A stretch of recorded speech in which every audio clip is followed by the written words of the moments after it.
for the sky, boy.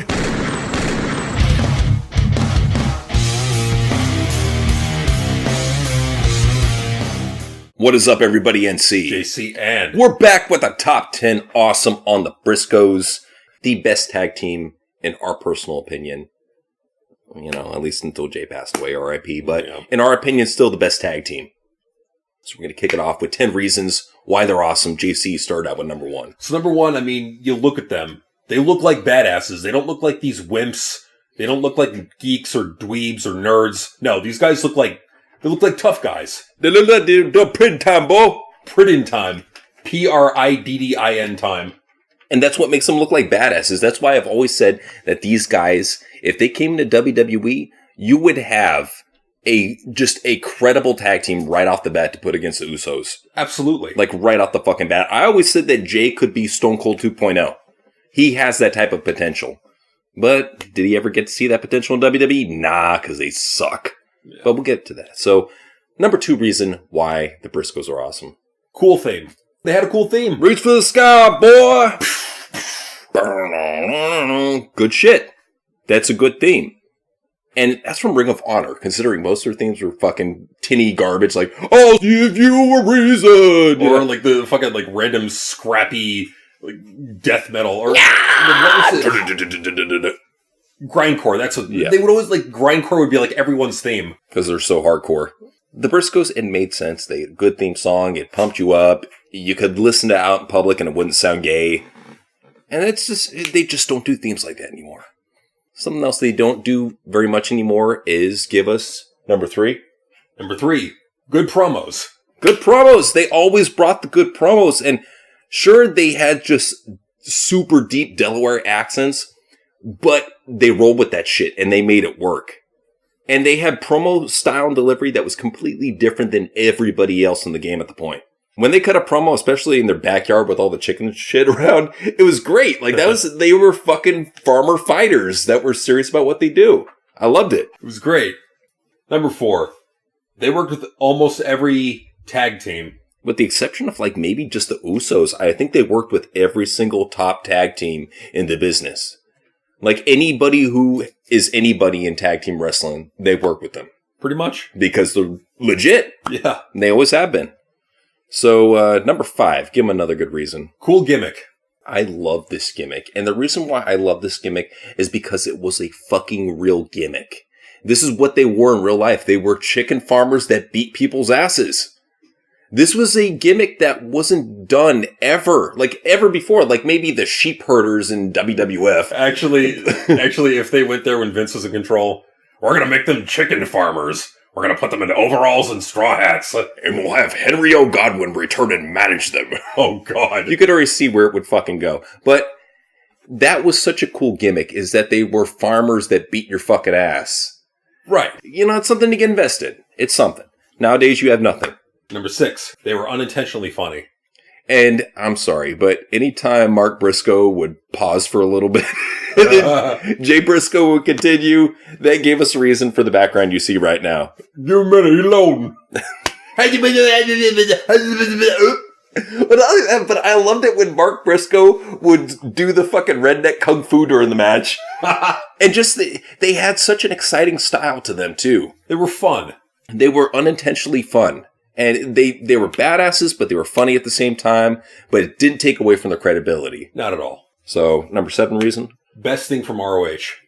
You cannot say any other word about that. They were CM Punk. They were better than CM Punk. They were better than Adam Cole. They were better than Doo-Doo Butt Roderick Strong. They were better than Fat Ass Chris Hero. What about the American Dragon? They were better than fucking Daniel Bryanson. They were better than What about Christopher Daniels? Better than his pinhead ass. True. Better than Frankie Kazarian. Better than, I hate to say this, AJ Styles. Yep.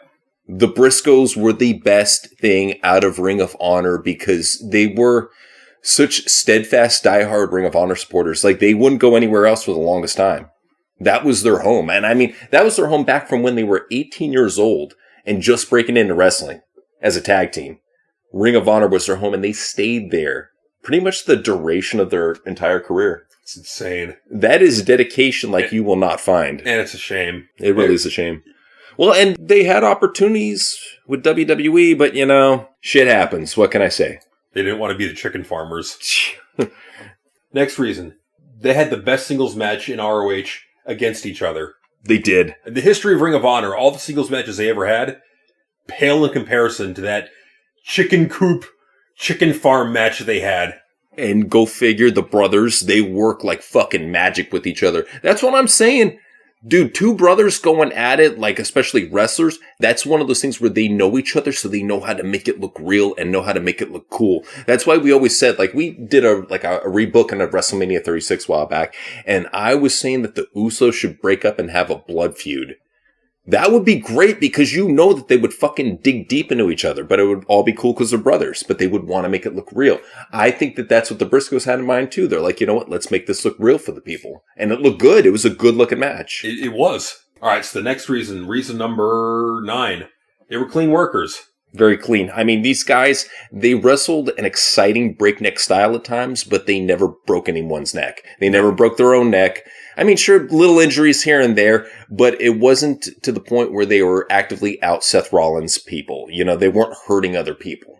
They were safe workers. They were well regarded for being safe, but they made it look snug too. And that's something that a lot of these performers can't do. And they also knew how to get psychology. Something these AEW wrestlers, a lot of the WWE wrestlers, they can't understand psychology if it fucking knocked them upside the head. No.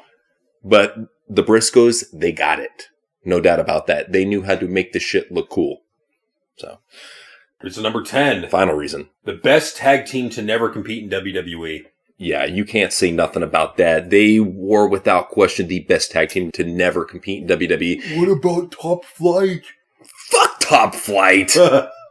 Fucking jobbers. No, the thing about them boys is them boys were a veteran tag team that excelled in every category. Honestly, if Vince broke them up and made them separate singles characters, they would have had a great career. There was so much potential with that tag team and the talent in that tag team that it's a shame that they never made it to the biggest stage of them all. Yeah. Because I would have loved to see matches with them, the Usos, them kicking the shit out of New Day, you know, just anywhere where they really got to shine. I'd love to see that, but we never will get to see that. No. It's just a damn shame. And it trips me out, though, because, like, I've heard so many rumors. I've heard, you know, that Mark Briscoe couldn't pass the physicals, and Jay being the good brother he wouldn't go to WWE by himself. So he's like, you know what? Well, I'm going to stick with my brother then. I've heard rumors, too, that he apparently turned down an NXT contract along with Mark. Wow. I could buy that, too. Wow. It's probably because of the low pay. On the indies, you make more than you do in NXT. Why? Because WWE wants to fucking shortchange their developmental stars. Well, of course. But again, that's kind of stupid because if you at least took that deal, you could have been on the main roster by now. Well, what does NXT pay? $5,000 a month? Yeah, if that, yeah. Yeah. So that's the max that these guys would be looking towards. And keep in mind, they were probably making $10K, $20K a month in Ring of Honor, especially with merch sales, because they were one of the top long-standing draws with the company. So you'd be giving up the familiarity of working for a company that long, the veteran status, the pay, the dedication to the fans, and not only that, but stroke. And how close it is to where they live. Right. You know, and granted, Florida's fairly close to Delaware, but not as close to where Ring of Honor is doing most of their shows in New York, New Jersey, and Philadelphia. So it's like Delaware's closer to that. So it was honestly a no-brainer at the point, but at the same time, they should have been offered big contracts. Yeah, they should have. Especially with fucking Noseman in control of head of talent relations for how long? Since 2017, 2016? Well, and then that brings up another good point. He was bringing these fucking talents in. Not only was he bringing them in, he was giving them, like, stroke in the company to where they didn't have to do certain things that other recruits are having to do. Look at Kevin Owens and Sami Zayn. They got to skip all that boot camp bullshit from Bill DeMott. They got to skip all of it and sit out in the corner and eat Twinkies the whole fucking time while everybody else had to do squat drills. It's fucking bullshit. It's fucking bullshit, man. Well, especially the fact that Chris Hero was in NXT while Bill DeMott was a trainer. How? How do you get a pass like that? I know we're going on a side rant, but how do you be that blatantly fat and not get made fun of by a fucking prick like Bill DeMott? They were all making fun of him behind the scenes. Like, hey, look at that fat fuck. But how did he even get on TV? Befuddles me. He's a great competitor. He's a great hand. Yeah, a great hand job backstage probably. They mean my great little hand. Exactly. So yeah, the Briscoes, great hands that never got to compete in WWE. In my opinion, the best tag team to ever compete. Well, with the exception of like the long-standing ones like the Steiners and the Road Warriors, but they're right up there. Modern tag teams, past 2000, the best. Nobody really touches them past 2000. No. At all. So, that's been our top 10 awesome on the Briscoes. NC. JC and. Peace out.